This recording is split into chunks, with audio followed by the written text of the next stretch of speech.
What an album, what a band. Led Zeppelin. I mean, I always thought Led Zeppelin 2 was probably my favourite album, but as I get older, it might be Houses of the Holy. I mean, you've got Songs Remains the Same, you've got Diamaker, I love Diamaker, No Quarter, the Rain song. I mean, what a band.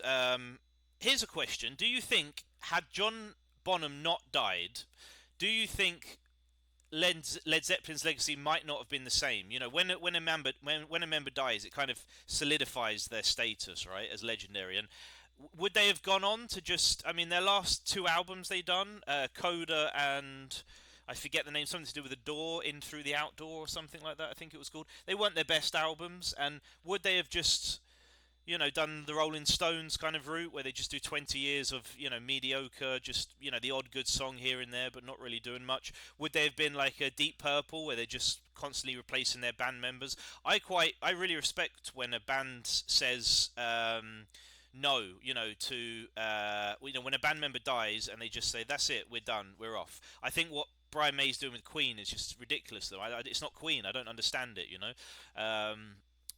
At a certain point. Obviously, if a band loses members when they're young and they still got motivation and still something to say, then fair enough, like AC/DC did. But I like the fact that Led Zeppelin just stopped after John Bonham. But I do wonder where they were going with their career. I wonder if they'd already peaked and maybe it was very timely for them, I don't know, to kind of end it and move on. Welcome to my Nico Paz video, by the way. This is what we're talking about today. I saw today, I read that from BN Sports, I think it was, that Madrid have agreed to sign back Nico Paz from Como. So I wanted to just chat about this today and some thoughts I had on it. Oh, what are my thoughts then? I have mixed feelings on this because on one hand I like seeing academy players come back into the team and make a name for themselves.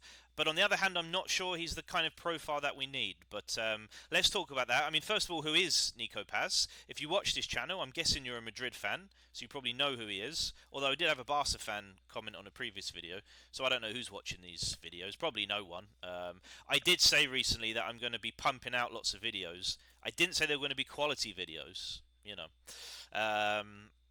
So who is he then? He's 20 years old, and he spent a couple of seasons at the Castilla team through the Real Madrid academy before last season leaving to join Italy, playing for, I want to say, Como. I'm not quite sure how to pronounce that team. Whatever team is under Fabregas's management, and he had a breakthrough season. I watched a couple games, but I can't say I watched enough of him, so I don't want to judge based on the highlights that I've seen.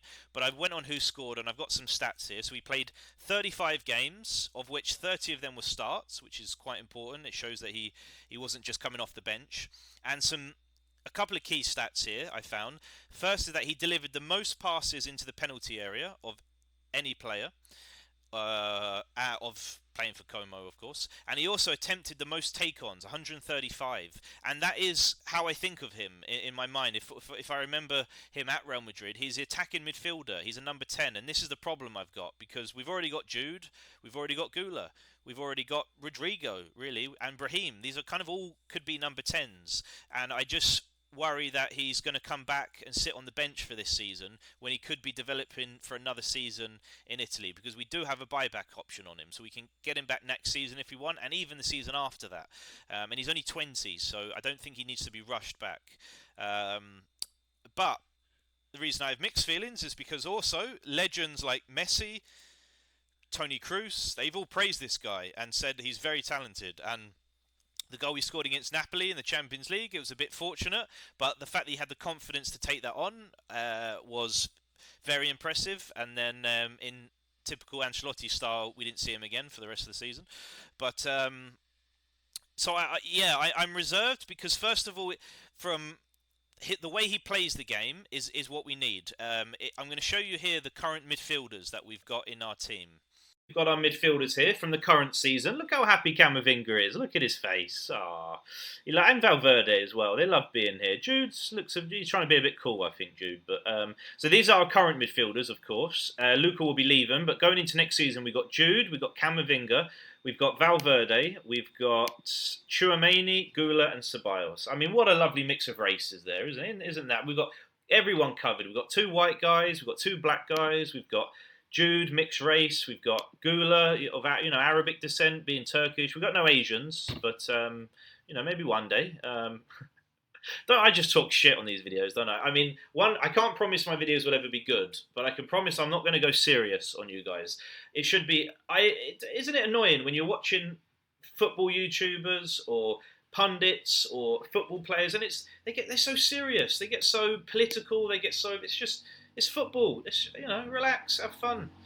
Um, anyway, Nico Paz, where was I going with this? Yes, so the makeup of all of these players, we've got Chouameni, defensive midfielder, definitely an improvement on Casemiro, I think, because he is much better at operating in tighter spaces than Casemiro was, but definitely not a creative player. Camavinga's coming off the back of his worst season at Real Madrid, partly due to injuries, of course. But he, again, rarely ever scores and rarely gets assists.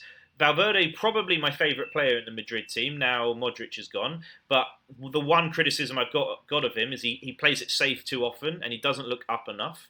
So the only really creative player that I would say who can dictate play from a deeper position, which is what we're going to be needing to replace Modric, would be Ceballos. Gula at the moment is still an attacking midfielder or a wide player. Maybe one day he'll develop into that role, but that's yet to be seen. And I like Ceballos. I think he's going to be an important player for us next season, but I don't think he's world class, and I think he has his limits. So I personally do think we need a creative, kind of deep-lying youngster to come through.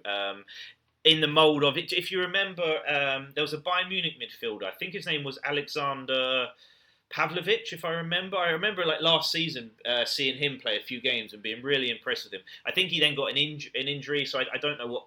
I don't follow Bayern Munich a lot, but it's just a random name that came to my head. If anyone knows this guy and rates him, let me know. But that's the kind of midfielder I was hoping we would sign this summer. Nico Paz is not this, from what I can see. He's more of a Jude Bellingham. He's more of a number 10, even a second striker. He's got a goal in him. So that's where I'm just worried where he's going to get game time in this system. But apart from that, though, if I put that aside, I'm very excited to see him back. When I saw the news, it filled me with joy, I have to say, to see an academy player coming back, getting the opportunity, and I really wish that he takes it. I think he could be. He's 20 years old. I mean, this could be a player for the next 10, 15 years. So I'm very excited by that, I have to say. But yeah, those were just my thoughts.